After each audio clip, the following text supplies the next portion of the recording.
Okay, dear guests, thank you very much for coming here to Belgrade. We are very glad to have such an international audience talking about labor rights and talking about labor rights in a venue that is a House of Unions here in Serbia.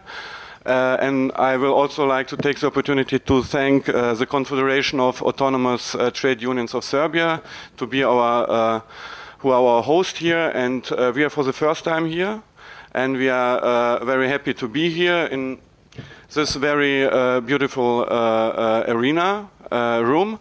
And I will also like to especially thank two of our guests here now who had maybe the longest arrival to Serbia. That's first Sam Nelson from the US. Thank you to coming here and to joining us here in Serbia. And the other guest of us is Anannya Bhattacharjee from India. I hope I spell your surname rightly. Thank you very much to be with us here and to attend our conference. That is not maybe a classic conference with lectures and everyone is listening to big and wise theories. This conference is more conceptualized like a seminar in a way, where we try to exchange experiences in different fields of political activism, campaigning, and our hope is that we, on Sunday, after the last panel, will have a very broad overview about what are the main problems and what are the main potentials of organizing, of how to cooperate, how to make successful campaigns on which topics and with whom, with which actors.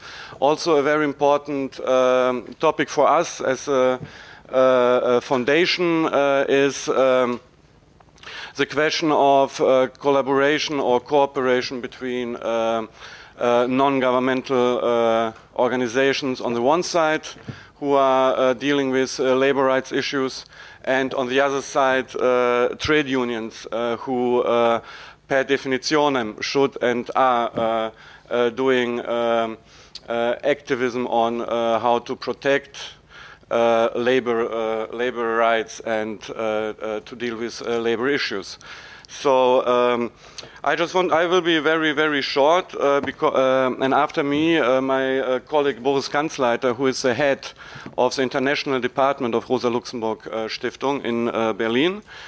He will make a short introduction into the concept of global social rights, in which framework we conceptualized this conference. And he will also very briefly explain why this concept is important for us as a left-leaning political foundation, and why we are trying to promote this concept. And after Boris, Professor Christoph Scherrer, who is professor in the Kessel University in Germany, he will give us a lecture about the genesis of this concept, about the meanings of this concept. This concept is very broad in a way, and Professor Scherrer will give us an overview about this concept and maybe some hints for us as activists or as trade unionists, in which way this concept can be useful for our political debates and our political and labor-oriented activism. And after Professor Scherer's lecture, that will be maybe something like 30 minutes, Anannya will give a short comment on this lecture, and this comment should help us to go into the discussion.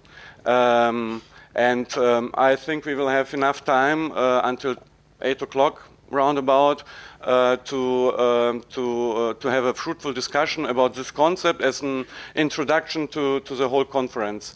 And tomorrow, in this more or less internal part of seminars and keynotes and panels, there we will present you also the whole program with the detailed workshops and the detailed panels. But for today, this lecture and the comment and the discussion about it will be in a way the main part. And I will also take the opportunity to ask you, there's a list of participants, and please fill in this list of participants. We need this for our documentation.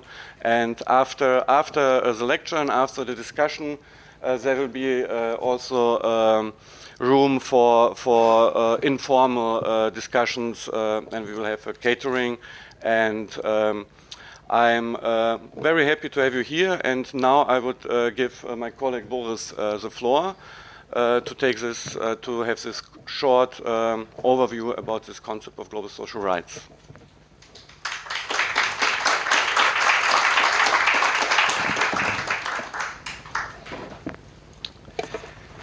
Yes, hello all together. First of all, I want to welcome you to this great conference, or to this seminar workshop on the question of labor rights. And I want to say that I am extremely happy to be here with you today, because this is a really important conference for us as a Rosa Luxemburg Stiftung, not only working in the Balkans, but as a global institution. My voice is unfortunately a little bit fucked up, to be honest. You shouldn't be concerned about it. It's enough if I'm concerned about it, and I'm working on it, on improving it. So I will make it really very short, also because of this reason, but also because I think Christoph is the one who should introduce us more to the concept of global social rights. I will say a few points about it. Why is it important for us as a Rosa Luxemburg Stiftung? So Rosa Luxemburg Stiftung is a really big international organization. We are probably one of the biggest openly and clearly defined left democratic socialist organization providing political education worldwide. We have 21 regional offices worldwide, from China, from Peking to Buenos Aires, from New York to Johannesburg. So it's a real huge network of offices we have, and all the offices are working together with partner organizations. So altogether, I think we have a couple of 100 partner organizations if we count it together. And it's a real interesting network, because I think we are able to get so many different viewpoints, different opinions in one organization, that it is probably hard to find another place where we can find a possibility for exchanging experience on social struggles. So this is the big asset of Rosa Luxemburg Stiftung. It's not that we are particularly clever. That's not our biggest asset. Our asset and our potential is that we have this big network and that we bring people together. So this is also our purpose. Our purpose is not to draw the line, to develop a program and fixed positions, but our purpose is to create spaces for dialogue and political discussions, and of course spaces where people can learn from each other to improve their capacities, to improve their knowledge for the political struggles they are conducting in their respective countries and with their respective organizations. In the field of the trade union work, we have a lot of different partners worldwide. We had the possibility in the last couple of years, our Brussels office was in charge of that, to develop together with trade unions a work council of Coca-Cola on the European level. This was a very interesting experience. We are working with trade unions or with workers' collectives in occupied factories in Argentina, also in other parts of the world. We are working with farm workers unions in Cape Town in South Africa. Very interesting campaigns they are doing against the really poor working conditions in the vineyards in this region of South Africa. We are working together with organizations who are dealing with the topic and trying to encourage the organization of domestic workers from parts of Asia who are working in Lebanon, for example. And we are working together with partners who are fighting for living wage in Asia. So it's a really broad range of very different struggles we are supporting in the field of the labor rights. So this is something which we are doing in the local offices of Rosa Luxemburg Stiftung, in which is something which is very important for us as a topic, as a left-wing organization. This is one of our main concerns, of course. What we didn't have until now is a structured exchange on the question of trade union policies on the international level. We had a lot of meetings. We know each other in the organization themselves, but our partners we didn't bring together. We brought them together on particular topics. For example, on the topic of trade unions fighting against climatic change, which is a very interesting program we are conducting, but we don't have a organized and structured exchange between different actors of trade union politics on the international, on other topics, and we are trying to develop that right now. And this conference today is, in a way, an important landmark, an important step towards a more structured exchange on these topics, and I'm especially happy that also comrades from other departments of the Rosa Luxemburg Stiftung are here with us to share their experiences with trade union work in Germany and will enrich the discussion with these aspects. So this meeting is important, not only, I hope, for you, but also for us as an organization, and we want to follow up on the topic with other conferences and other forms of political education in the future. Maybe very quickly on the topic of the global social rights. This concept is something we are discussing in the international department of Rosa Luxemburg Stiftung in order to develop some kind of a framing, some kind of a platform, a discourse to unify or to find common ground for different social struggles, to try to bring different social struggles which are often isolated together into a framework of social struggle. The concept of global social rights is an internationalist concept. It claims essentially equal rights for all, meaning equal rights for women and men, equal rights for different kinds of minorities, equal rights, of course, for workers, for other social groups who are claiming their rights, and also rights to access to different important aspects of social reproduction, like the right for free education, the right for free access to healthcare, the basic fundamental human rights which are necessary in order to develop life in dignity for human beings. So this is our concept, global social rights as a universal idea of claiming equal rights for everybody, access to what is necessary in order to develop a dignified life for everybody on a world scale. So this is very simple to say, but it's also very reformist to say, because it is even written down in many resolutions, even in the United Nations resolutions on social, economic, and cultural rights, and in many different other resolutions of international bodies, but we know that it's not fulfilled, this promise which is given by these documents, which are recognized also on international level, but this is, of course, rights which are not guaranteed.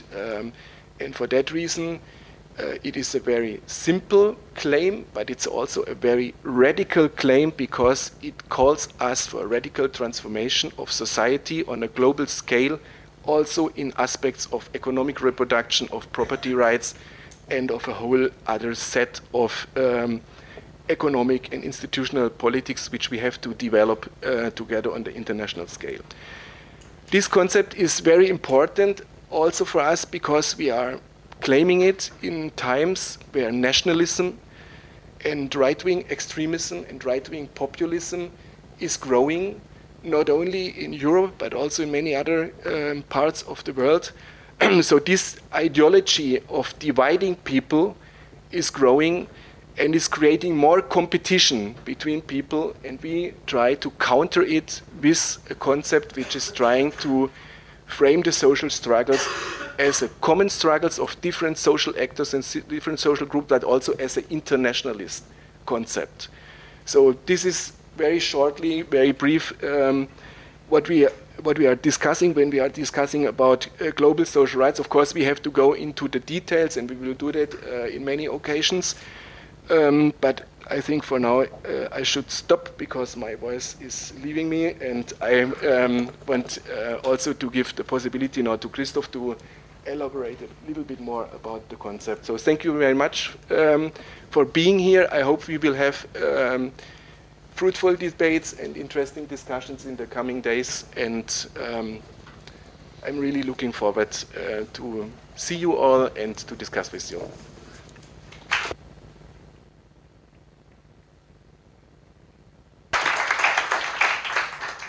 Before Professor Scherrer starts with his lecture, just as an information, we organize a translation between English and Serbo-Croatian, so everyone who wants to hear the translation can use headphones on the table. So, Professor Scherrer.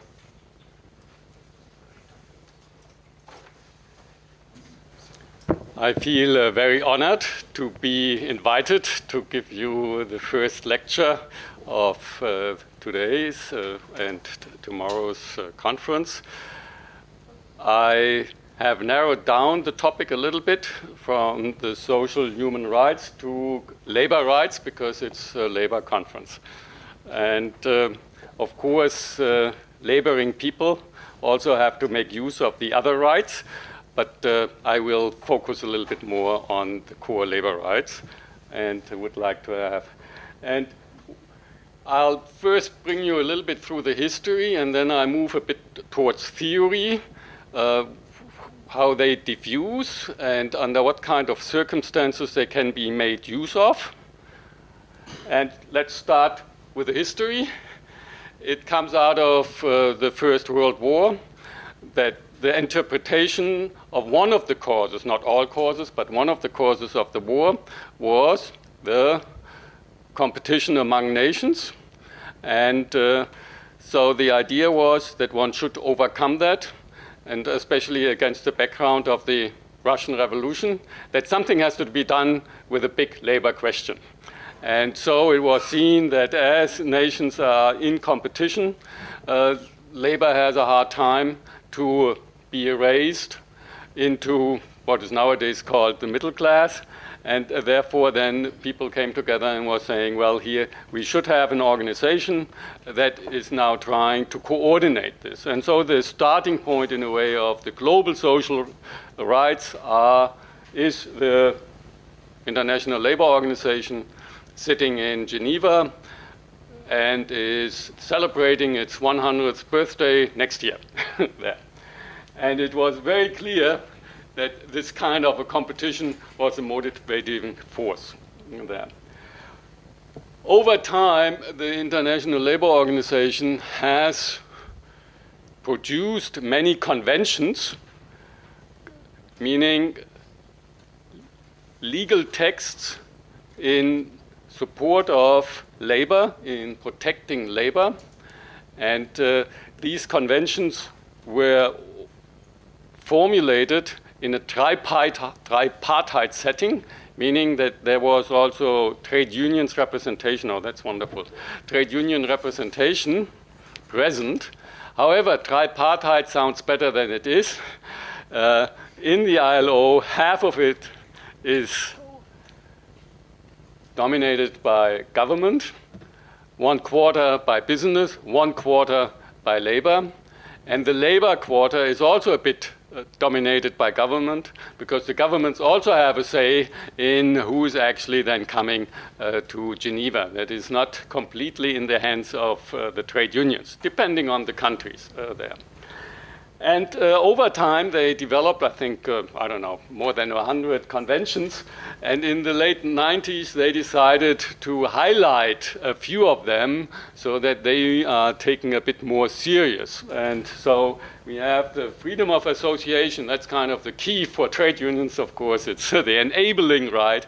Unfortunately, it does not mean that if you have this right, that workers will do good. We know that from India, where they do have the right, but they are in a very weak situation because there is just an oversupply of labor given through the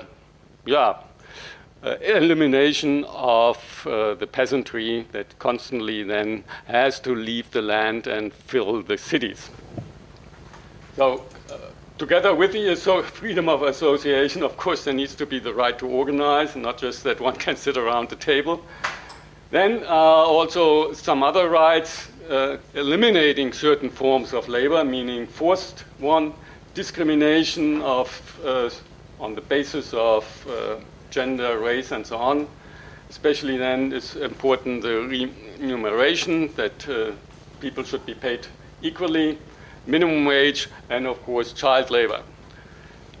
So these are the ones that are the key, and they are embedded in something bigger. And the something bigger is what has already been mentioned, the United Nations covenants. The United Nations came later, after the Second World War, so the wars are extremely important milestones.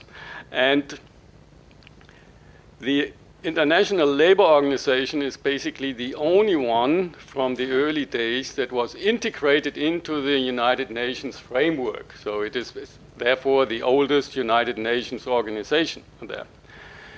Then in the post-war period, there was a lot of discussions pushed by the United States, especially, on then civil rights. Here, civil rights meaning then individual rights, rights coming along with the capitalist logic of the individual there. And as we know, it was a Cold War period, and other countries were not so convinced about the individual rights and were then more pushing for collective rights, social rights. And we have then the Covenant on the Economic and Social Rights, which means then issues of access to health and so on. And we have seen that some countries had quite a different kind of mix of adhering to these rights. So a nice showcase could be South Korea under the dictatorship, capitalist dictatorship, which suppressed the enabling rights and individual liberty for labor, not for capitalists so much, but at the same time also was pushing a lot in social infrastructure, health, education, and so on. So they had a different type of mix. What we have then is quite a high rate of ratification. These kind of conventions are produced in these global bodies, but in the end, they only carry weight if the individual nations ratify them, bring them into their own law. And over time, that has taken place.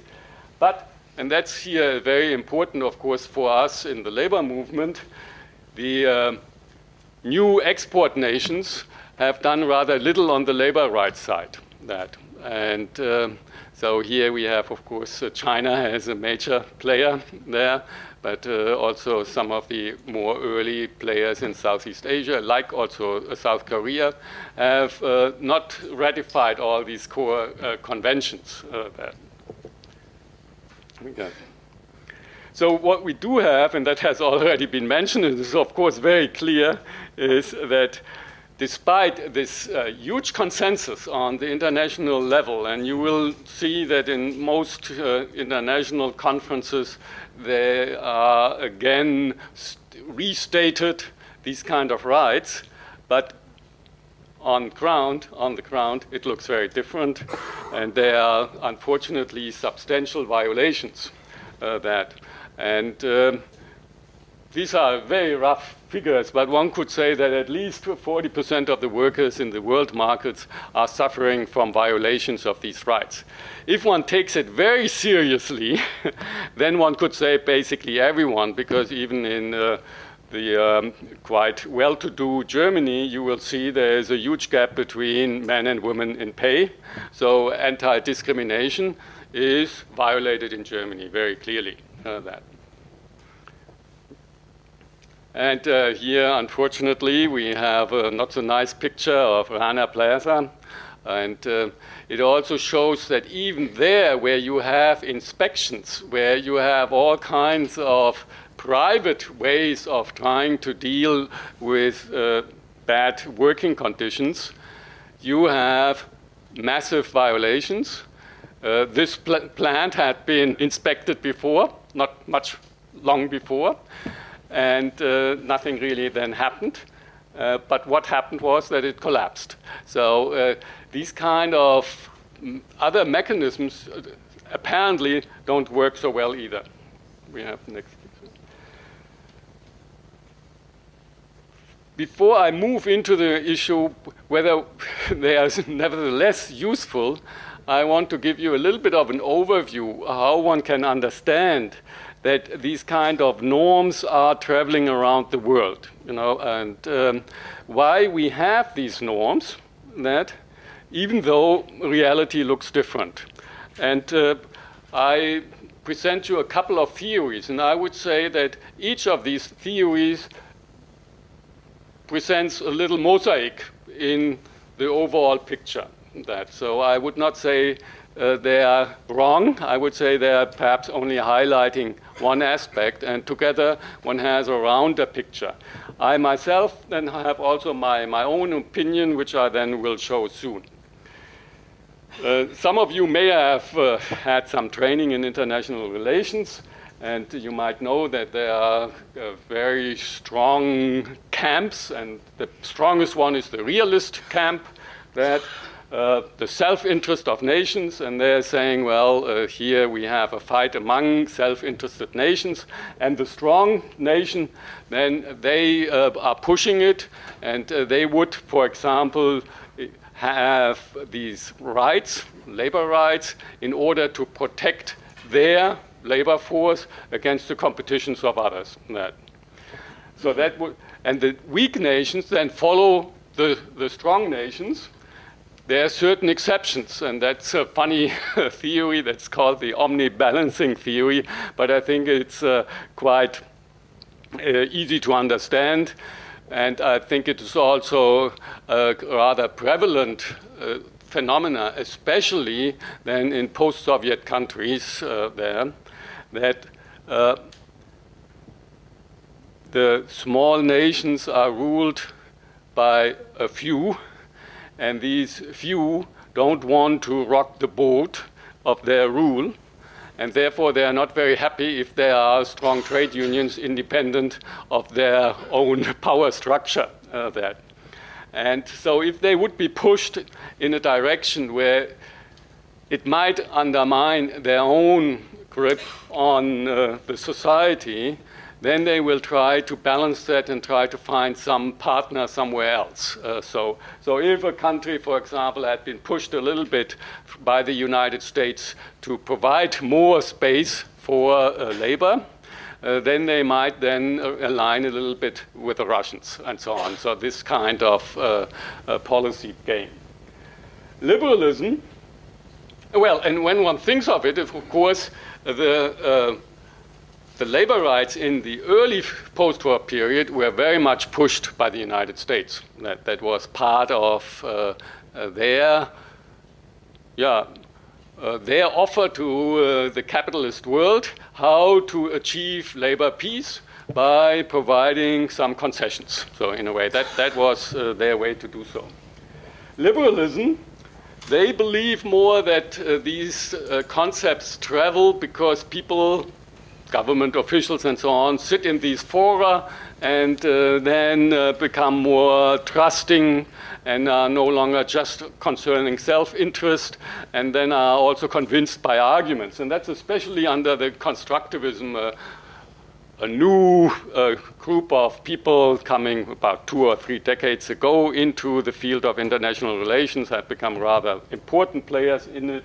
They think it is also because there is communication going on, and one can actually convince people with the arguments. And there is probably a certain point to it.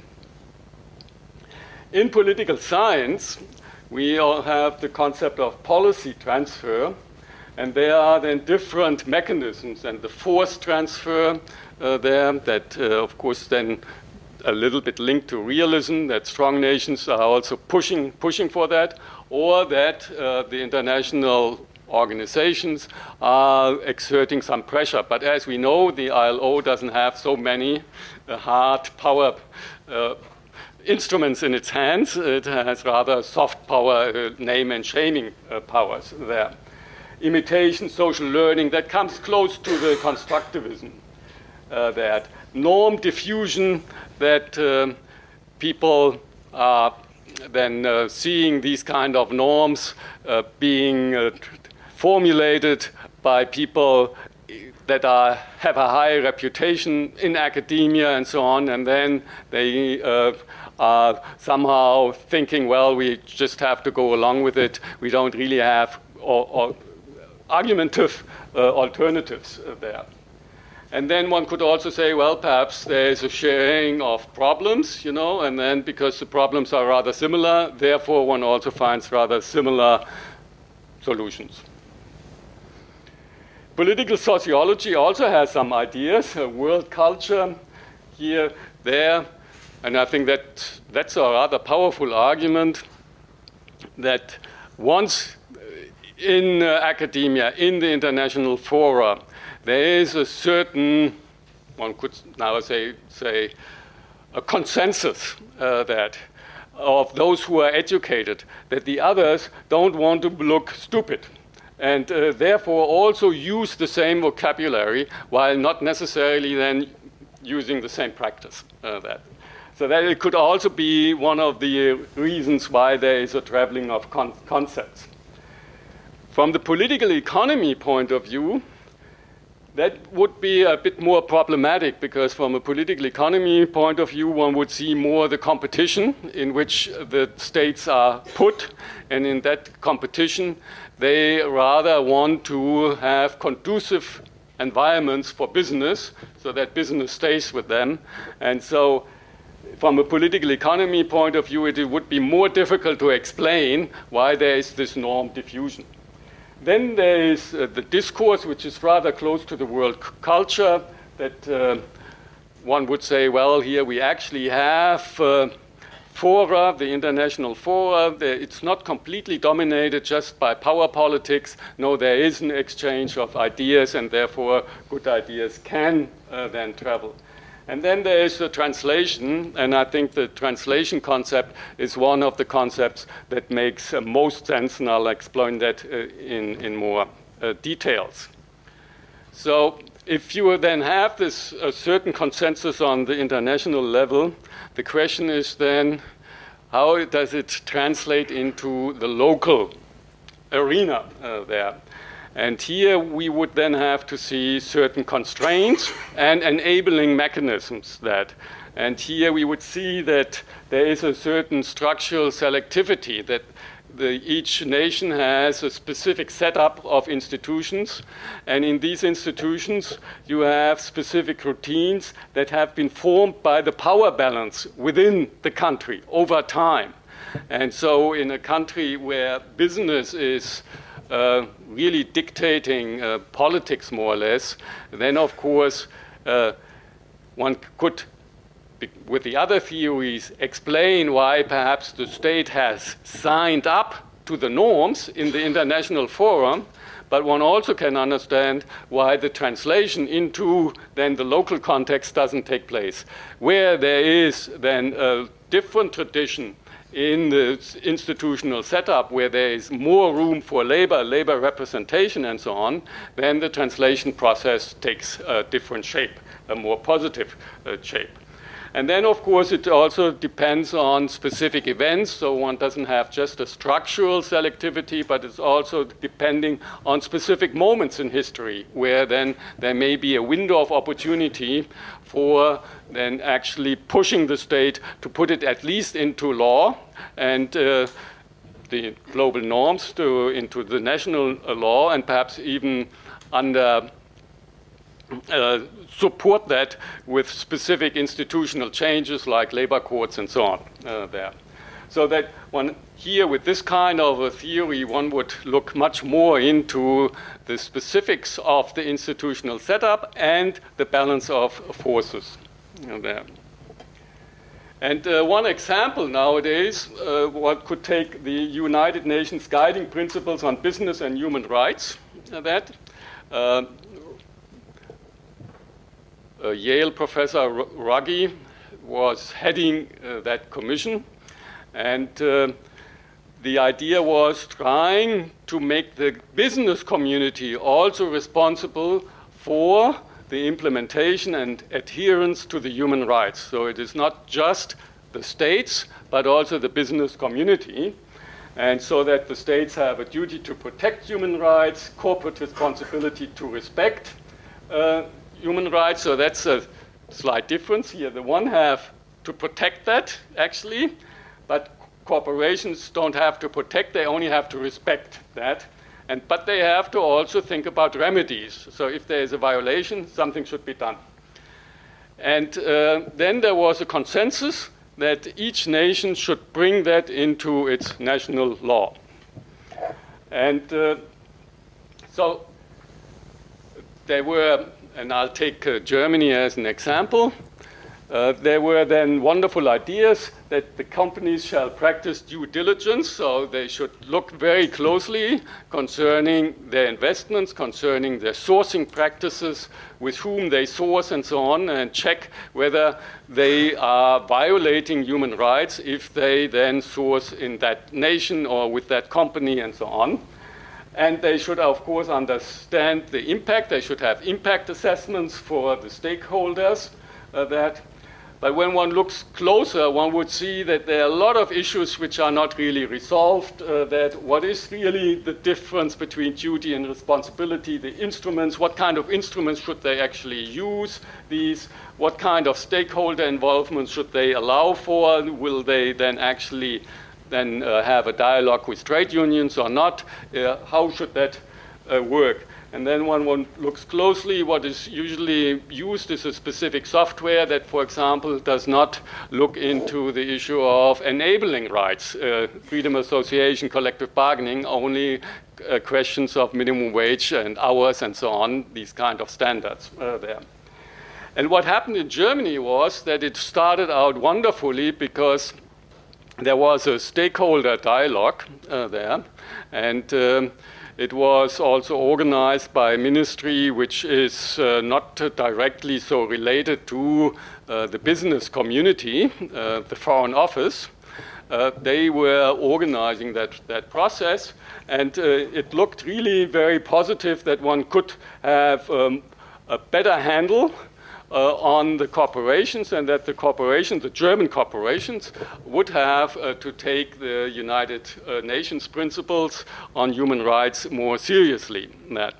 But once it got to the finance ministry, it was stopped.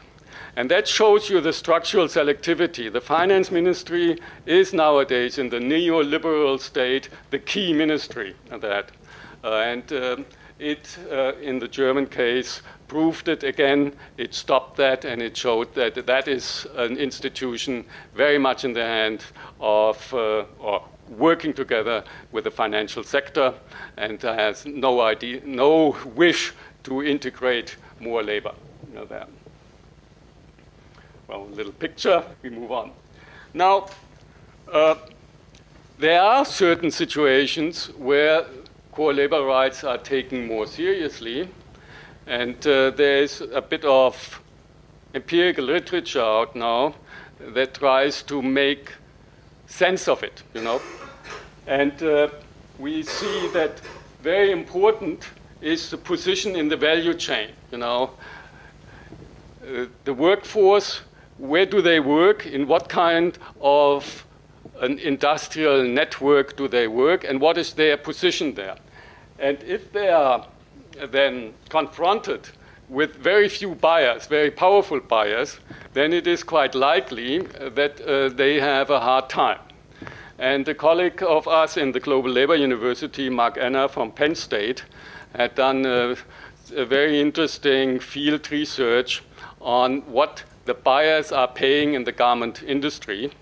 And he took the example of Vietnam and has now also added India as an example.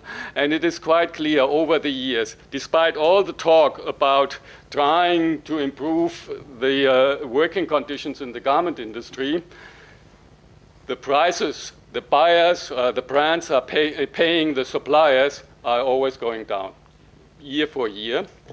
And it is not that this is possible because of wonderful new organizational forms of the workplace that lead to higher productivity. No, it is really sweating. It is clearly sweating. And so that explains. In others, where you have more leeway, less power, less and so on, then there is a better chance also to have core labor rights respected. Skill levels play a big role.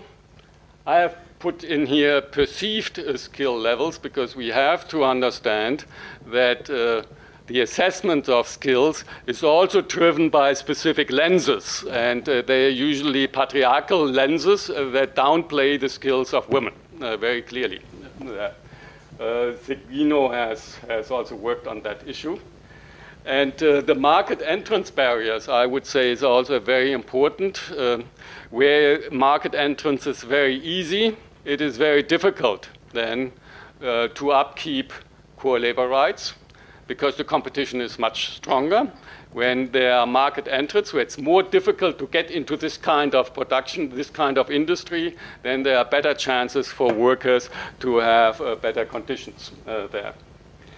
Quite interesting, one can also see that sometimes if a region, in a region, then countries mimic each other a bit. So one could see empirically that countries closer, geographically closer to countries with a higher standards usually also have then higher standards. And also a bit irrespective of their general level of development there. Then also important, the main purchasing power countries. Will they exert pressure or not? In certain moments, for example, the United States has exerted some pressure under certain presidents and so on, and that was then noticed. Very famous cases, of course, Cambodia for a while, where then actually conditions were lifted for a certain period. And then, of course, key is the issue of the strength of trade unions, which is not just a function of the position of workers in the chain, but it is a function of a lot of factors, whether trade unions are strong or not. What can trade unions do now with the human rights at the norm level, at the international level?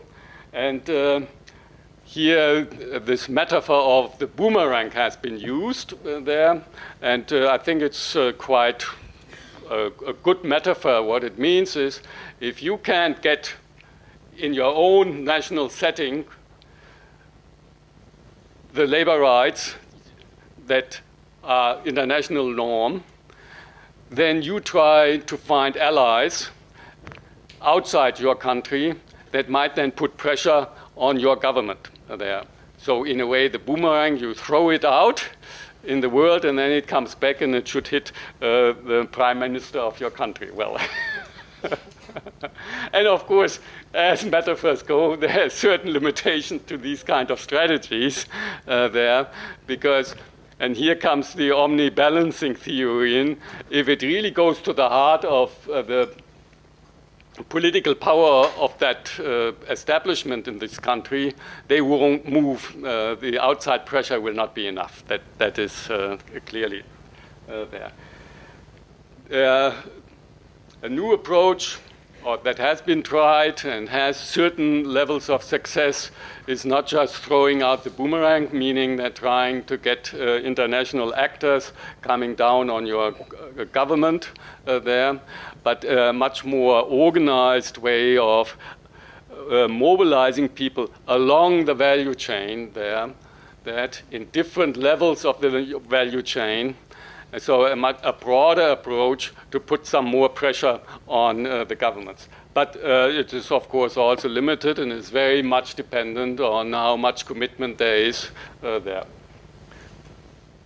So to finish it, I cannot give a very positive outlook because we still face this huge competition in some, very many areas of the economy, where the workforces are played out against each other. It's very difficult then to really fight for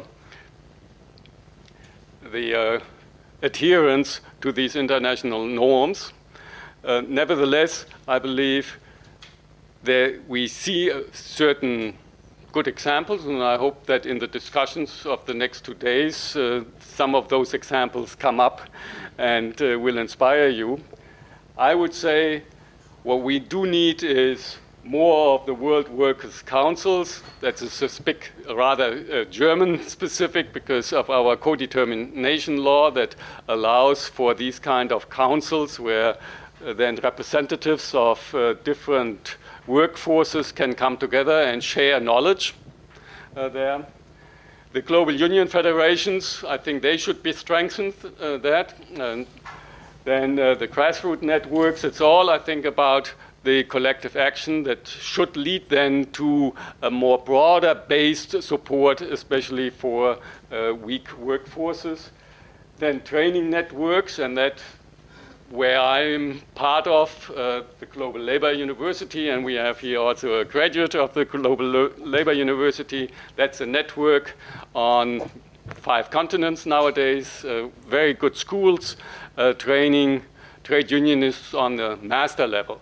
That does not necessarily lead to a situation of immediate strength, but it does hopefully lead to a stronger argumentative position of trade unions, of better knowledge among each other, not just meeting at one conference and then trying to communicate with some translators and so on, but then having picked up the hegemonic language, English, and thereby being able to communicate, and over time also to better understand the constraints of the other partners, to have a better understanding of where the other trade unions are coming from.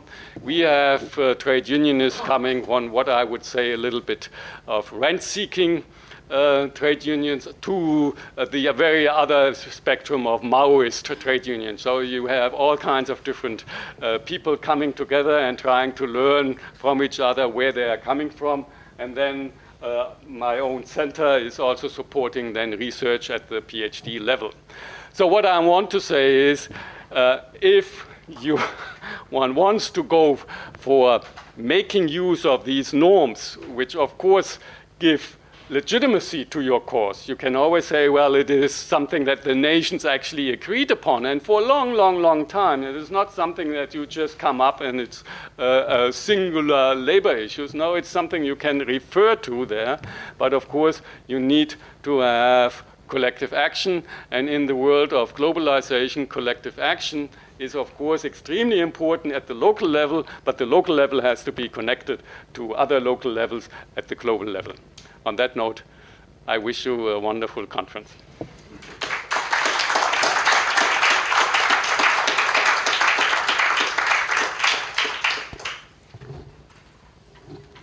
Thank you very much, Professor Scherrer. In a way, to take the essence of your lecture, I would say with the concept of this conference, we're in a way on a low level on the right track. We will try our best in the next 2 days.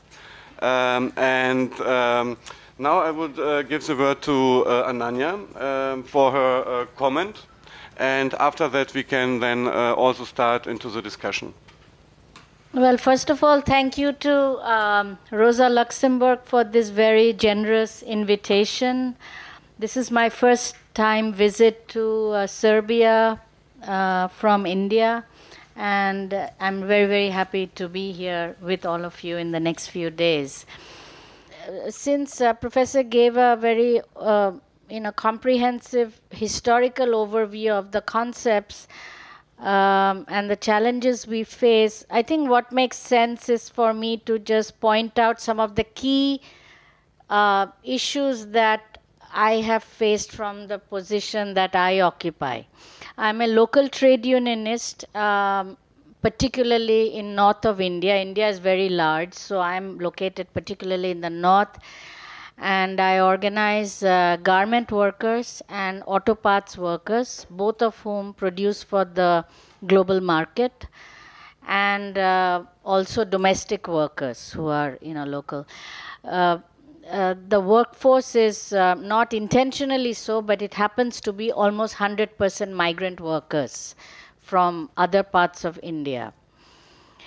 And I'm the coordinator of an international campaign called Asia Floorwage Alliance, which is a campaign for living wage for garment workers in Asia. Reason Asia is because Asia produces most of the world's clothing. So it's more like forming the largest bargaining unit, if you can think of it that way globally. So it's the forming the bargaining unit in Asia to bargain for living wage in the garment global supply chain. And I'm a founder of a labor rights NGO based in Delhi called Society for Labor and Development, SLD, which actually is a partner of Rosa Luxemburg South Asia. And one of the reasons I founded SLD is because I really believe that trade unions are limited. It's a limited vehicle. It's an important vehicle, but it's a limited vehicle. And we need many things in these very, very tough times for us to succeed. So, one of the places where I would locate global social rights from where I am at is in the structure of the global production network, which, as I said, garment and auto parts are the two networks that I participate in.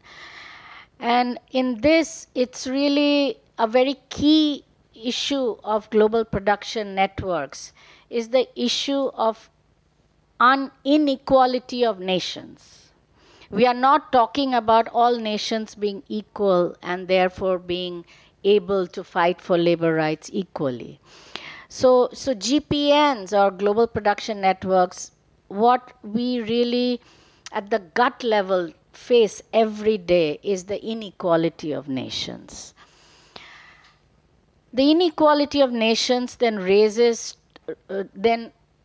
results in what we experience at a local level with workers, wage theft, which I would say is also value theft. Like basically we are talking about the profits of the production countries really leaving the country, the region, and getting accumulated in the countries of the buyers. So we are talking about a movement of value globally, which is a very central part of how we can then propose our demand. So when we say living wage for garment workers, we are not asking for the local supplier to deliver that. The local supplier is responsible for the statutory minimum wage, which is the legal compliance. But the living wage must be delivered, we believe, by the principal employer, who is the brand from the home countries, to which all the value is moving. The other piece that other speakers have talked about is this countries are unequal in how they ratify conventions, are able to actually follow through on conventions. And basically what we see is in manufacturing countries a real defensiveness towards wanting to show their country in some way the best of light. So for example, recently the ILO brought out the trafficking report in which India played a very prominent role, and India got very angry, and right now the Indian government is really attacking the ILO, saying you didn't take our permission. Of course, we have a particularly bad government right now, but basically telling the ILO you did not take our permission to do this. Right now in India, we are basically under attack from the government, not just the ILO, but all of us. So the other piece that we face, other than inequality of nations and value theft, the third piece is the lack of rule of law. So why is statutory compliance so important for us, even though it's a very, very modest goal, is really that we find that our governments are really not observing rule of law, not enforcing rule of law. And in fact, we are coming to the conclusion that the government does not have the capacity to enforce rule of law for a variety of reasons, which is not just about the global production network, but about the education system in the country, the kind of people we are generating as civil servants.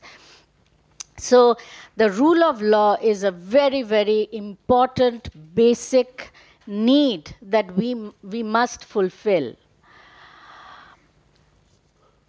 So these are the, three key things of the global production network that we are struggling with. And why do we focus on wage? Because at this point, just about everybody, not a majority of the workforce in the world, are engaged in wage labor, and that's what the ILO research shows, all of that. I'm not a scholar, but this is my understanding and definitely my experience. And one of the things that we learned through the Asia floor wage process is that we collaborated with the Permanent People's Tribunal, PPT, in Italy to hold a bunch of national people's tribunals in Asia. And one of the key sort of concepts that we hung that on is that without wage, you cannot access other rights. How can you get education? How can you get, if wage labor is the primary form of labor, then how do you access other rights without it? So indeed, it really should be a very, very fundamental right, which it currently is not seen as. Right to life, right to health, right to water, these have become fundamental rights in the world of the United Nations. The ILO core labor standards, as you just saw, actually doesn't have wage in it, which is a very big problem. And the reason it doesn't have wage in it is, of course, a political question, because the employers have not allowed wage into the core labor standards, or it's missing for a political reason. And yet, wage is really a fundamental human right that enables other rights in the times that we are in. The other piece that again was alluded to by other speakers is that, and I want to speak more strongly to it, is that being a local trade unionist, I definitely find trade unions to be a limited vehicle. I find it to be a limited vehicle at this point, especially when there is a huge attack on trade unionism. I find it almost, it's a uphill task to get dues-paying members.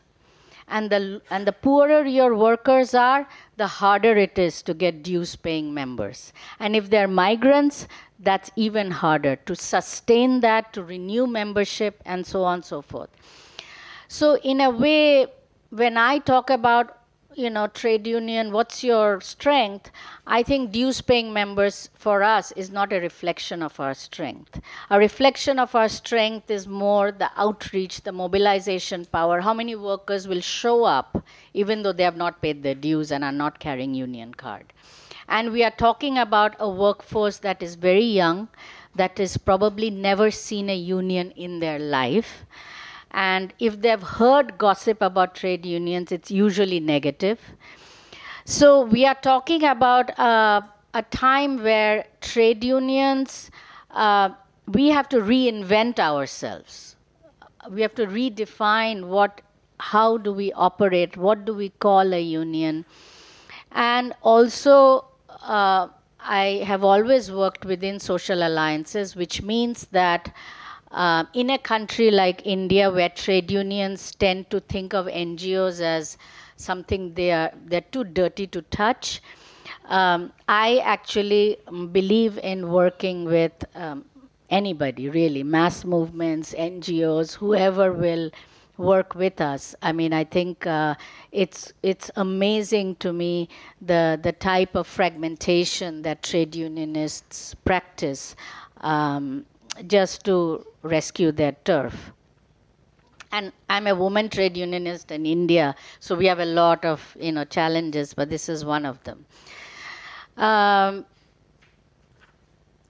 So really what I think we are looking at is trying to build a density of power, wherever we can piece it together. So the union density is not the only density that we can count on. We have to build a density of power, and also, being pragmatists, we have to appear more powerful than we actually are. And that's the art of struggle and bargaining that we are all familiar with. So in order to appear more powerful than we actually are, it requires a huge amount of coalition building and alliance building and moving together with lots of people. I do think that we are at a certain window of opportunity, partly made possible through the women's movement, by the migrant rights movement, as well as activists in the global supply chain. And these are exactly the three issues that the ILO is grappling with now. Last year was the first tripartite discussion on global supply chain and its regulation. Then there's migration. Next year is gender-based violence. And so we are talking about these three things are framing concepts right now.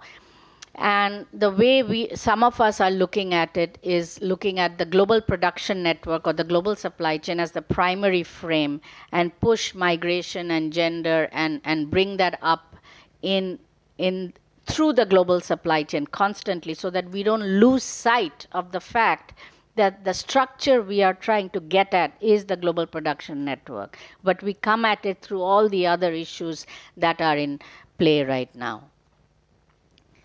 I don't want to take too long because I know that people want to discuss. Just want to maybe just say one other thing. And I think this was also alluded to, but I'll just come at it more frontally, and that is that in the global production network, due to the inequality of nations, we also have different forms of capital. Not all capital is equal. And therefore, what we are finding is that, as Professor Scherrer was saying, the price that brands are paying to the suppliers in Asia are going down, down, down. At the same time, globally, actually garment retail prices are going down also, if you look at it comparatively over time. And the retail prices are going down over time because the brands are also squeezing the prices on the suppliers. So one of the things in Asia Floor Wedge Alliance that we find we have to take a stand on is that if we want the brands to deliver living wage to the garment workers in Asia, we have to take on the issue of prices they pay to the Asian suppliers. Because the prices they pay to the Asian suppliers become an enabling factor for living wage to be delivered. And so living wage and fair pricing are sort of twin concepts we travel with, although of course living wage is our primary call, but we cannot also ignore the issue of fair pricing. This leads me to the ILO, where we cannot look at the employer's body in the ILO as a monolithic body. The employer's body is completely captured by multinationals. But we must remember that the multinationals are not the only employers. And what we find is that the small and medium enterprises, who are actually the suppliers in the garment industry or in any other sort of global production networks, don't have much of a voice in the ILO's employers' body. So last year, when I was present throughout the regulation of global supply chain discussion, the tripartite discussion in the ILO, and it was laughable. The multinationals denied the presence of global supply chain. They basically said there is no such thing as global supply chain. This is just old-fashioned trade that have been going on for hundreds of years.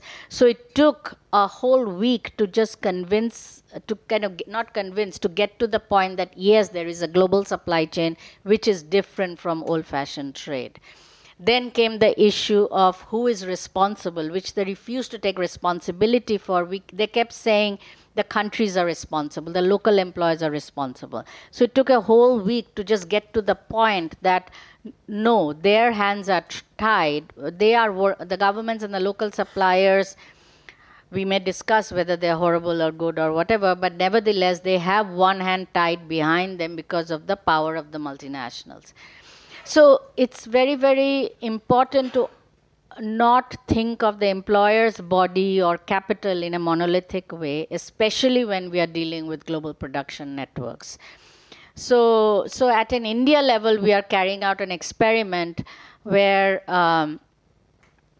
there are going to be some discussions going on with the suppliers and the brands and the trade unions and so on.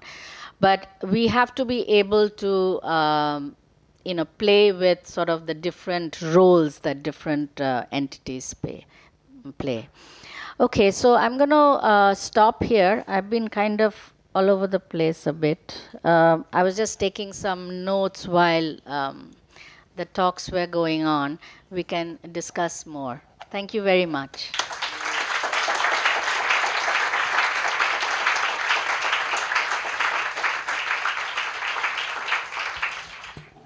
Thank you very much, Anannya, for this very interesting and very important comment.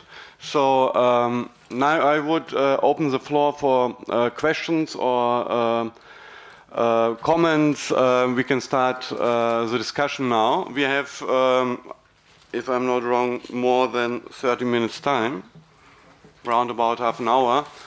And so you're welcome to ask and to comment. I will have the first comment. I am a third country. I'm from the Social Economic Academy in Israel, and I'm the head of the labor. Now it's okay. Of the labor in Israel, and the thing that made me jump up is your comment about that unionizing is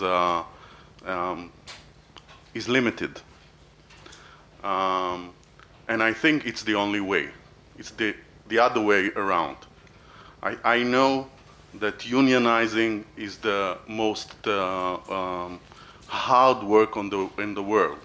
There's nothing harder than unionizing workers, and I'm always seeing workers and workers' leaders trying to bypass the hard work, the everyday organizing work, the one-on-one powerful organizing talk that you should do in all your bargaining unit. But I think really it's the only way. It's the only way to get worker to gain power in every aspect, financial power, political power, and I really don't think that we have a way to not do that. So that's it. Okay.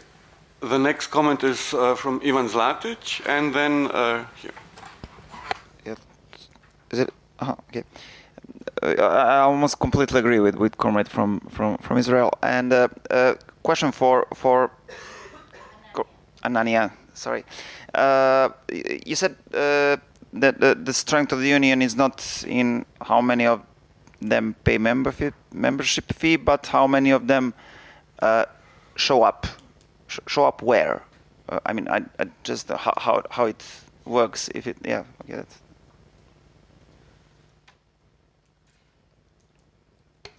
So the next is here, and just short to introduce yourself so that everyone knows. Thank you for the floor. My name is Alexander Markovic, and I'm coming from Confederation of Autonomous Trade Unions of Serbia. I would just like to compliment my brother from Israel, because the main difference between trade union and NGO is that the trade union can collectively bargain, which NGO can do that, and also can organize the strike. But of course, we cannot diminish some advantages of NGO, which are more flexible and they have maybe more influence and more ways to the funds. And also one comment with Professor Scherrer lectures. We cannot equally speaking about developed country and developing countries. For example, in concerning with climate changing, because for example in developing countries we encounter some basic problems like low wages, some non-paying of wages, not aligning to the health and safety laws. But in developed countries, these problems are solved, and they can admire to the high complex questions like climate changes and green economy. Thank you.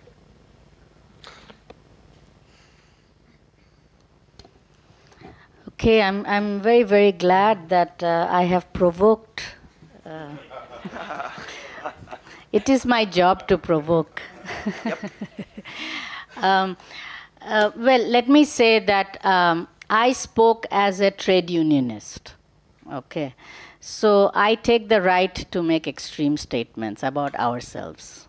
Okay, if a non-trade unionist said the same thing to me, I would be defensive. I would be like, what do you mean?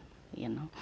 So I am among brothers and sisters who are trade unionists. Most of you, I'm assuming. I am one, and I don't shy away from trade unionism. The reason I'm doing it is because I believe in it. Otherwise, why would I do it? Okay, it's a horrible job, frankly. So at this point, we are suffering very badly. So I think that this is what my point. See, this is a audience that requires no introduction to trade unions. So under the law, trade unions are the only representative body of workers, for workers. Under the law, nobody else can represent workers. They have the right to represent, they have the right to bargain, they have the right to strike, and they are a political force. So this is baseline, okay, no arguments. I have no arguments with that, okay. I think what I'm trying to say is that, let me speak from, I again have to speak from my experience because every country is different. In India, the trade unions are divided by political parties, and they are also mostly used to political bargaining, because they came into power after independence of India, and that was a time when the public sector was big, and they became representatives of public sector workers, and they bargained with the employer, which was the government. So they are good at political bargaining, which is no longer the main type of bargaining now. Okay, now we are talking about, like, for example, global production networks, where we have workers who are extremely vulnerable, young, women, marginalized, and they are part of the labor force because of their vulnerabilities. The main trade unions, I do not come from the main trade unions. I am part of an independent trade union movement in India, which is not affiliated to any one political party. We have hardly any money to organize, because the political parties would give a lot of money to the trade unions to organize, right? So without a political party, funds are more difficult. It depends on the wealth of the workers, because some workers make a lot more money, and therefore their membership dues can be substantial. And then there are workers, and I organize mainly low-wage workers. So, and it's also workforce which is constantly changing from factory to factory to factory. It's a very mobile workforce. So we have to organize industrially. At a factory level, we get power, then we lose. We get power, it's shifting all the time because workers are shifting. So what we have to build along with factory power is industrial power. And also workers themselves have a lot of needs which are not simply about workplace issues. They are facing violence. They're facing a lot of different issues. And so, unless we make unions a social force or a social rights force, unless we make it a broader than labor rights, it's a tough way to get attention of workers, because workers really have multiple problems where I'm at. So and the trade unions can't do everything. So we have to kind of make sure there are other bodies that get developed, or if they are there, ally with them to really build a broader alliance. So I am, so again, I hope I've made myself understood. I was a bit provoking because, I wanted to kind of challenge the usual assumption in this room, so that we have to think about other ways of working, especially where I come from. Your question was, where do the workers show up? What do I mean by that? By that, I mean that if we want to show power at an industrial level, then the way the power to really strike is extremely difficult in an area where workers are shifting from factory to factory. They may not be moving out of the industry, but they're moving from factory to factory. So factory level strikes are very, very difficult, not impossible, but so rare that we cannot count on them. However, we can show a strength of power industrially on the streets, for example, So it may not be at a single factory gate, but it could be in an industrial area where we show that we have industrial strength. So that's when workers may show up, but they may not be carrying our union card. But they, we know them, they know us, they come to us for help, but they haven't got themselves a union card. I mean, I'm just telling you the reality I face, and mine is not a unique reality in the work that I do. Now, I have another colleague, many of you know him, Oshim Roy, who actually organizes higher sector workers, engineering workers. He doesn't organized garment workers, okay? He organizes more high-end workers.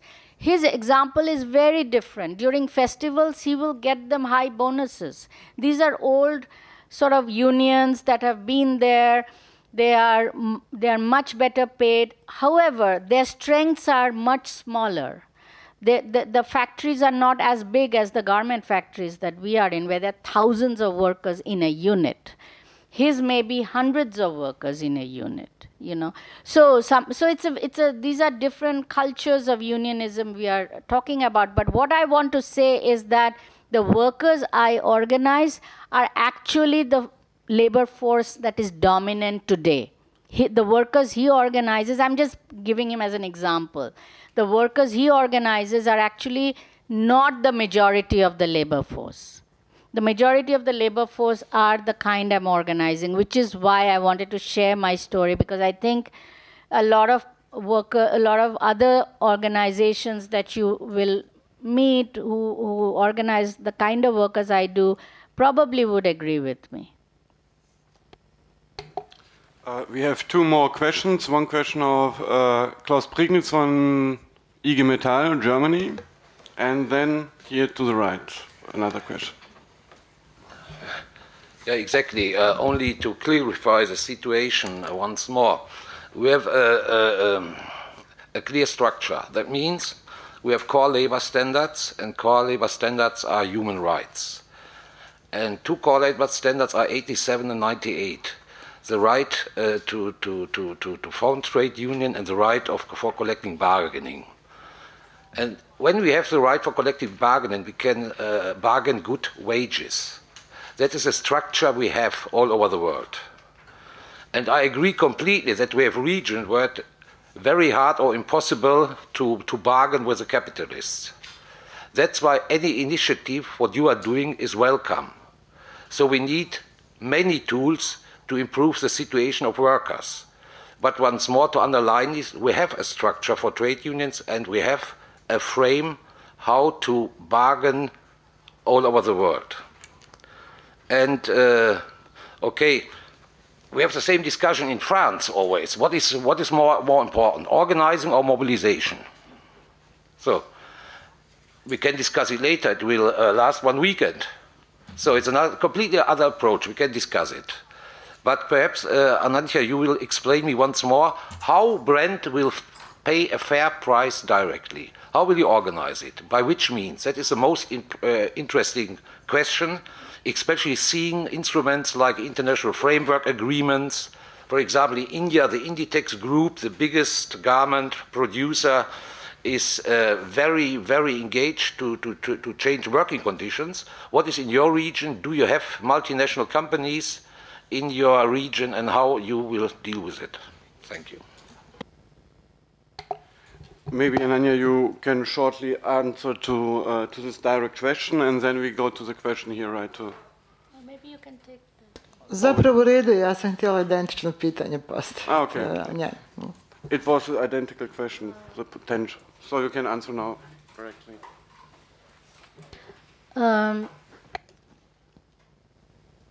So in terms of the Asia Floor-Wedge Alliance is about 10 years old, and it took us 10 years to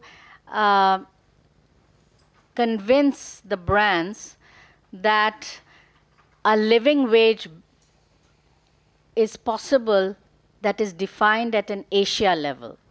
What we said is that we do not want to define living wage per country.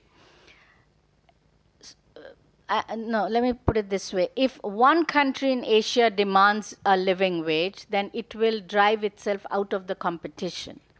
So what we said is that the Asia floor wage, we need a regional living wage to which all countries have to adhere, a bit like what the professor was saying about social rights, about workers' rights being taken out of the competition.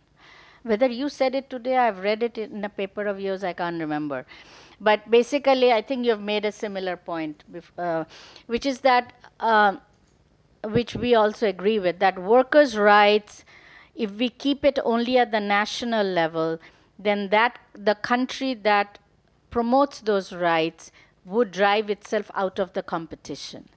So in Asia, we insisted we need a regional living wage. The brands were convinced there is no such thing.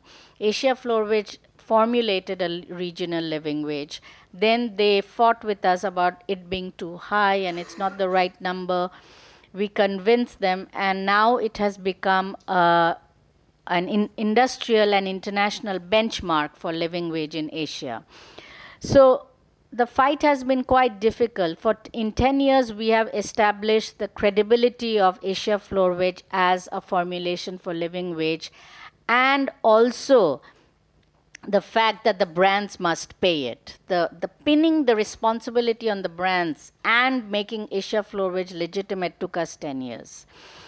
I mean, of course, to build unity among ourselves, to get there also takes time. So now we are moving to what the brother from IG Metall said. Now we are moving to telling the brands that what we need, this is the way, what we need is the revenue for the living wage from you. They have consistently denied it now. They're not saying we are not responsible. They're not quite saying that anymore. What they're saying is, well, we don't know how to do it and we are not sure and, you know, blah, blah. And we don't want it to come out of our profits, roughly that. So what we are now working on is the mechanism by which the brands would give the revenue to the workers. So this is the next phase of our struggle. So there are 2 or 3 ideas that we are looking at. I cannot go through it right now in a public space because these are still internal conversations. But what we want to get to is a mechanism which is then enforceable through a binding agreement, a bit like the safety accord that is in Bangladesh. But we want a regional delivery of the Asia Floorwage.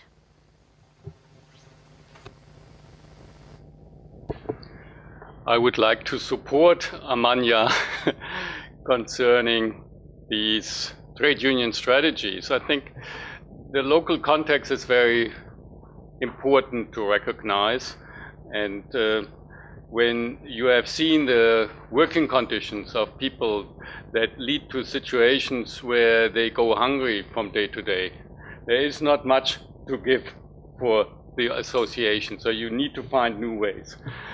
Klaus also mentioned this old difference between France and Germany, where in Germany there is this emphasis of being organized and the density is higher, and you do that through the trade union, through very formalized channels. And in France, you do that by mobilizing people on the street and being more radical, and the effect is pretty much the same, you know, concerning the power, given the constraints in the economic realm of France and Germany, which are slightly different, where one could say, well, German trade unions might be in a better situation, but I think they're in a better situation because they were weaker for a certain period than in France. Concerning the issue with the developing countries, that would be wonderful if everything would be nice. And we have seen now that in all the OECD countries, there is a low-wage sector. And there is, I believe, also an opportunity for that now for us. Because what we see is that at the level of production of garments, horrible working conditions, and we see at the level of working for retailers, not quite as horrible, but comparatively horrible within the country working conditions. And what we need is to bring them together a bit, to have that understanding that the power rests with these brands and the money goes to BlackRock and other hedge funds. That these are the real powerful players which are usually not on the horizon, but it's the financial actors which are also pushing the brands very much so. So we have to point out that there are certain similarities, of course, in different settings, but that I believe, could be a starting point. Concerning issues of how to squeeze the brands, we have done a little study of what the German government could do in squeezing brands, in actually adhering to the human rights. And we found so many arenas, and especially arenas where the German government puts a lot of money in supporting the export business of Germany with all kinds of loans and so on, and they could be more conditional, they could be conditional on human rights respect. And there the government does very little. So we have also a task in Germany to push our government to make use of these kind of instruments that are available there, and to have that kind of a global solidarity in different contexts, but with a similar objective of lifting the living conditions, working conditions of workers around the world.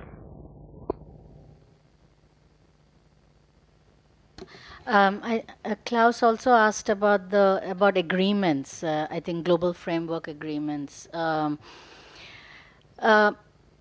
Agreements are, of course, extremely important. Global is extremely important, and the role of global union federations is very important. However, let me also say, as somebody as a local trade unionist in India, but also having worked at the level of Asia with other trade unions in the Asia Floorwedge Alliance, it's very, very important that global union federations consult local unions while making global framework agreements. This is not always done. It is also important that while enforcing global framework agreements, local trade unions be included. I have been once a few years back when I was trying to enforce a global framework agreement, the global union sent a person to help do that and basically told us to stay out of the way, like as if we didn't know how to do it. And they decided to do it directly with the management. As a result, the management brought in a yellow union, displaced us, and the global union person who was coming had no idea about local politics, didn't know we were getting displaced. And so unless the enforcement is done with local consultation, it can have disastrous consequences, and it can actually compromise union power. So my problem with global framework agreements is only in the operationalizing of it, the way it is made and the way it's implemented. With the concept, I have no problem. There was also a question of Mr. Markovic, if I'm not wrong. Yes, about green economy and climate change. Actually, it was mentioned by Boris when he said that one of the topic now, one of the aim of the Rosa Luxemburg Stiftung is to unite the activities of the trade unions throughout the world concerning climate change. I think you mentioned something like that, but I was wondering how can we speaking about climate change policy when we didn't solve some basic issues in our countries, in developed countries. For example, in developed countries we can speak about climate change and green economy because they solved basic problems like salaries, health and safety, salaries, and so on and so on. But how can we compare the situation in developed countries concerning and developed countries concerning climate change? For example, should we close the factory because he didn't operate in green economy and cause the 1,000 people jobs, or what we should do? Thank you. Yeah, thank you for this question. It's not easy to answer to it, but I want to say a few points about it. And the issue of climate change is also a basic problem. For many people on the world, it's actually an existential problem. because climate change is affecting their lives in a very direct way, because their homes are flooded away by rains or by growing rivers or growing oceans.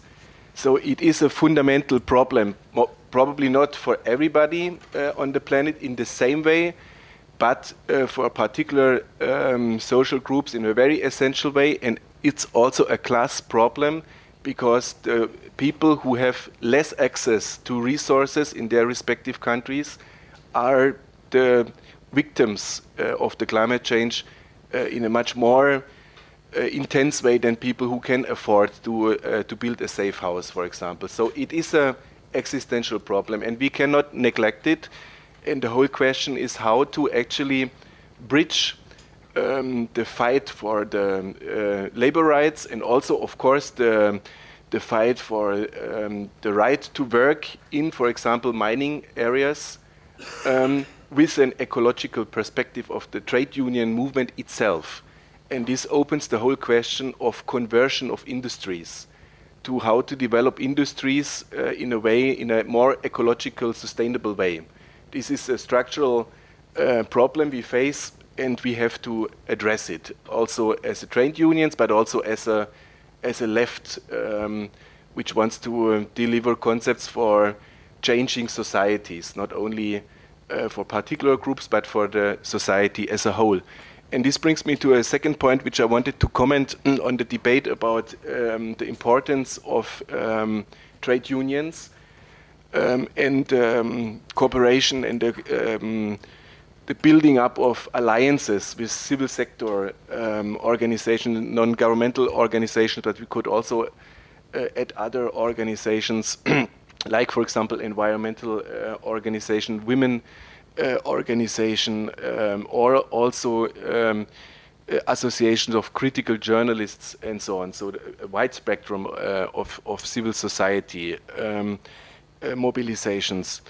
I think the focus on wage, as you mentioned, is core for the trade union movement.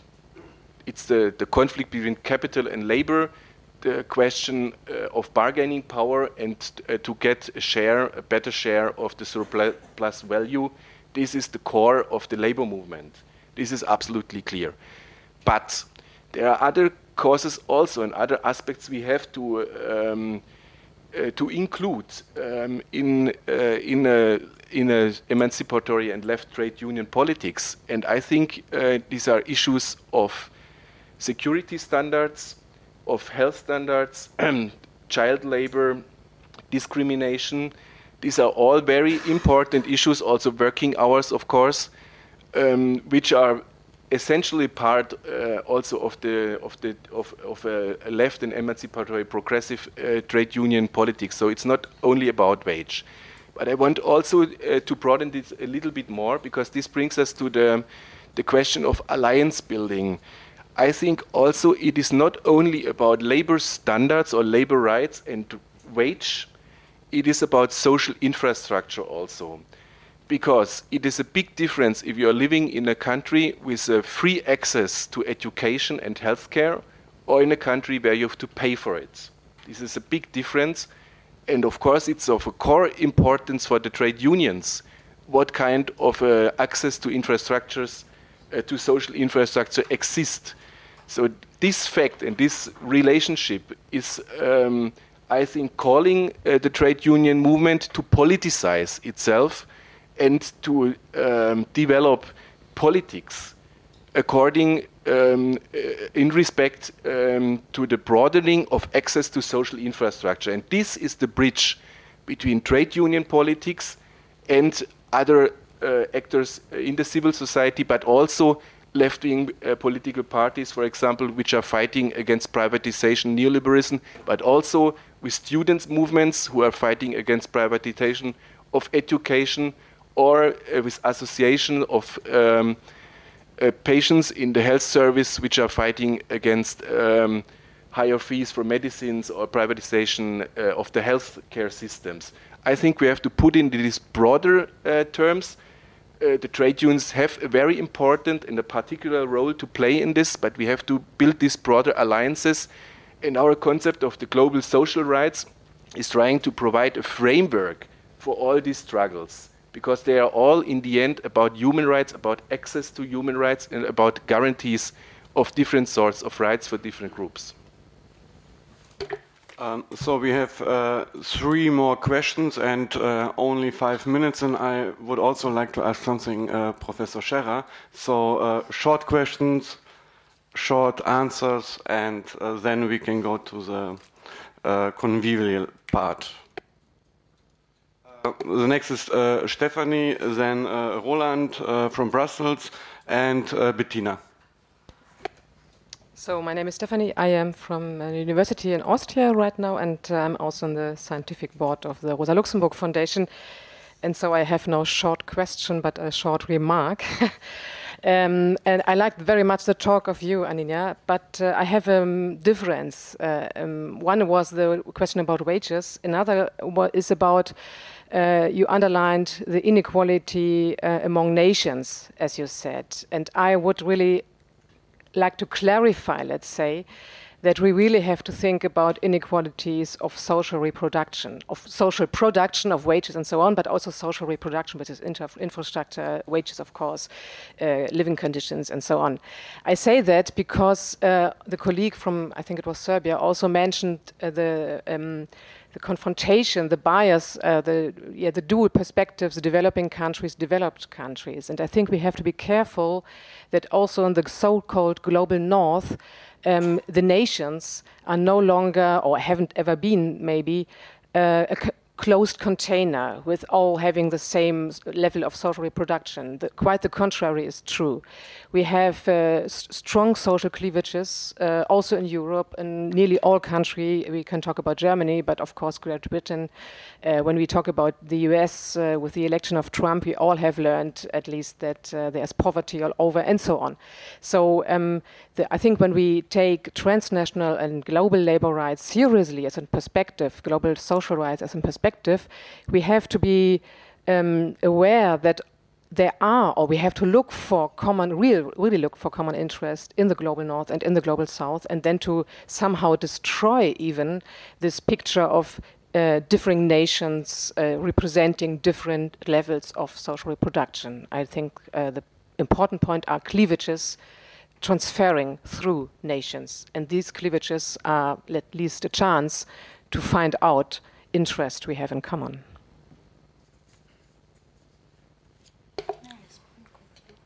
Yes. Yeah, I don't want to be misunderstood because I've heard it a couple of times now. I did not give a talk. I was just giving some comments. So I think everything I said is incomplete. So definitely my focus is not wages, but I was trying to explain the role of the Asia Floor Wage Alliance. I definitely believe that organizing the working class requires multiple perspectives, and which is why again I was advocating for the building of a social alliance, because in order to bring in all those perspectives, the vehicle of the trade union is just one piece of it. Regarding social reproduction, absolutely, I'm totally in agreement with both of you. And also, I don't want to bring out the global north as, again, a monolithic space, because now we have so many migrants in the global north. So we have a lot of common issues that, in fact, with the United States, which has a very strong migrant rights movement, there has been more back and forth on that. In Europe, less so. But yeah, so global north in itself is not a monolithic concept. My question goes to both of the, let's say, main speakers. Workers are not per se internationalists in outlook. I think the biggest, I would call it the biggest social movement in the world is organized, at least nationally, are the Hindu nationalists in India. And the Hindu nationalist trade union is, I think, pretty strong in India. I ask this because more workers voted for a kind of proto-fascist party in Germany than for the Linke. And how do you deal with these, let's say, challenge on the ground? This is one question. And then to Professor Scherrer, what is let's say, is this reflected in the political science? Let's say right-wing workers, trade unionists. Thanks. Yeah, my question is also rather a comment. I'm Bettina from the Clean Clothes Campaign, and the Clean Clothes Campaign is a global network of NGOs and trade unions. I would very much really like to support the point of the diversification of tools trade unions and the labor rights movement has, and the diversification also of actors in the labor rights movement. And to illustrate that point, I would give you an example that is not so, maybe not so obvious. Yeah. In Germany, we have, I'm based in Germany, and we have in almost every federal country of Germany quite a strong movement of development-related NGOs and also unions, and quite a broad alliance that fights for human rights or in particular core labor standards in public procurement laws. And that forces the federal countries of Germany to put the core labor standards we have heard about. Christoph has reported about those 4 standards, 8 conventions, to put them into public tenders, and so that the suppliers have to prove that they obey to those for the core labor standards. And these are mainly NGOs who are fighting for that in Germany. And of course, it is, I mean, it has deficiencies, problems, all of that, but this is strongly, supporting the case of labor. And another example on the diversification of actors, we as Clean Clothes Campaign are a transnational labor rights movement. And Christoph, what you were showing as strengthening key actors, I think these transnational actors are also extremely important in the world of global production networks. And they can be very supportive for unions strategically. And I think that is something that also a challenge to the let's say traditional trade union movement, and a big opportunity at the same time. Thank you. So then I will also ask Mr. Scherrer the last question, and then the answer part is in the same time the end of our very nice and fruitful discussion.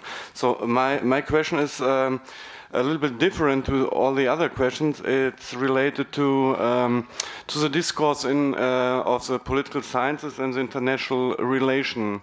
When I was studying political sciences and when I heard international relation, I was so naive to think it's about Marxism. But the predominantly part of this international relations, I studied in Bochum.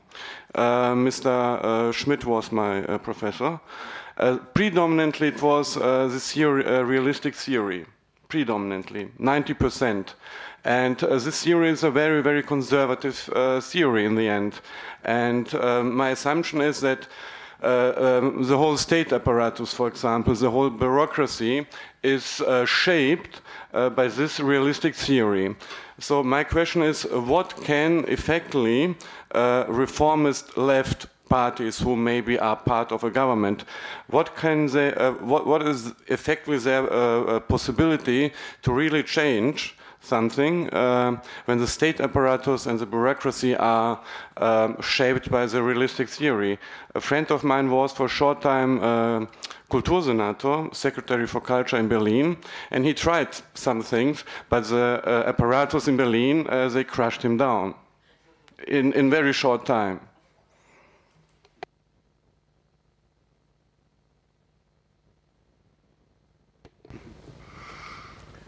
Well, these are big questions, especially concerning right-wing trade unionism. Trade union can be exclusive, and there could be a good reason for that. Because if you face a state that is not friendly towards you, is aggressive towards you, and capital, you need more than just general working class solidarity that comes out of being part of one workforce. you need to have some other bonds to keep you together to withstand that pressure. And I think I learned that from the American trade union movement, which I studied, that there was this kind of a logic that if you wanted to exist as a trade union, then you need to have some kind of extra bonds, and they were usually some kind of ethnic bonds, that language bonds and so on, that allowed then for a higher degree of solidarity to withstand the pressure. Now, in other situations where perhaps that is not quite so clear, nevertheless, the situation remains that it could be easier in a way to bond a bit in general with capital, then you don't have to fight them, and you fight laterally. You try to limit the competition. The main task of a trade union is always to limit the competition in the labor market. And if you have the feeling that that is very difficult, then some people can be won over by saying, well, let's kick out others. And the trade union movement started by that. They started by something very good. They kicked out the children. That was very good. But at the same time, the early trade union movement also kicked out the women. That was, from our point of view nowadays, not so good. So limiting the competition is also part of trade unionism. And I believe under certain circumstances, especially then if you have a labor market that is characterized by surplus labor offerings, then that might be a strategy that appeals to workers. That's the unfortunate. And so what one needs to do is to show actually that one can win something for workers by going against capital in solidarity. You have to show that you have some power, but you also need to have some mechanisms to limit the competition in the labor market. And one strategy I believe is very important and has been historically a strategy which is especially now in Asia not there for probably very good reasons, but unfortunately it's not there. It's limiting the working hours, It's really limiting the working hours and thereby allowing more workers to be part of the workforce, in a way, in the ordinary workforce, and not just standing along the streets as street vendors and so on. So really limiting the working hours. But of course, the problem is the larger the surplus is, the greater the pressure is, to sell your labor power. We have seen in economic crisis, people then can no longer afford to have their children to go to work. So they also bring children to work. By doing that, they actually increase the labor force and thereby putting pressure on it. So that's a cycle that has to be broken, and that's not easy. But I think that could be a direction to really to bring onto the table again the issue of labor hours, working hours. Your big question on what should have. Well, I believe one always needs to have allies. If your own apparatus doesn't work so well, you need to have allies somewhere else. And your wonderful Secretary of Culture, for example, overlooked, because he was perhaps too narrowly focused on the sector of culture, that he should also nurture the academic sector, and that he had actually power for hiring professors in Berlin that would be more progressive, and he didn't make use of that power. And therefore, he did not make use of the intellectual power to support perhaps a broader reformist agenda. It's also a bit of a personal comment.